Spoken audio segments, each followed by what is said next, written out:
Sveiki, šiandien bus pirmasis mano video skirtas pradedantiesiams sportininkams. Kadangi sportuoju nemažai laiko, tai nusprendžiau pasidalinti su jumis savo patirtimi. Kiek pastebėjau, daugumos pradedančiųjų pagrindinė klaida yra per dideli svoriai ir prastas pratimų atlikimas. Ne visada daugiau reiškia geriau. Paklausę šito patarimo suprasite, kodėl jūs lėtai progresuojate. Jau kelių savaičių eigoje turėtumėte pajausti ir pamatyti skirtumą. Lengviausia tai pavaizduoti atliekant bicepso pratimą, bet tai galioja visiems pratimams ir štai jums pavyzdys.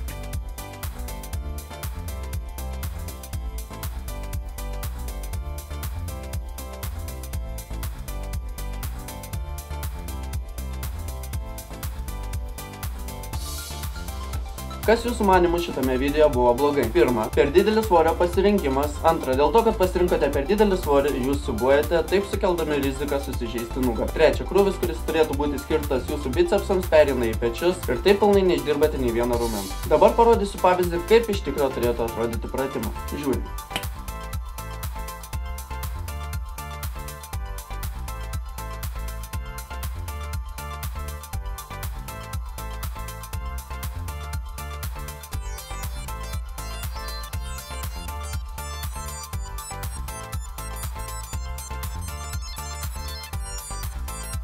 Kaip matote, visas dėmesys sutelktas į bicepsus. Jūs turite jausti būtent tuos raumenis, kuriuos norite lavinti, kitaip tik padidinsite traumų galimybę ir gaišite savo laiką. Kaip to išmokti? Paprasta, nebijokite salėje veidrodžio. Darydami pratimą žiūrėkite, kaip jūsų kūnas reaguoja, kaip reaguoja būtent tas raumuo, kurį jūs norite išdirbti. Tai tiek šitam kartui, savo nuomonę palikite komentaruose. Jei jums šitas video pasirodė naudingas, nepatingėkite paspausti mygtuko patinka bei pasidalinti jo savo Facebooko puslapiuose. Taip pat prenumeruokite mano kanalą.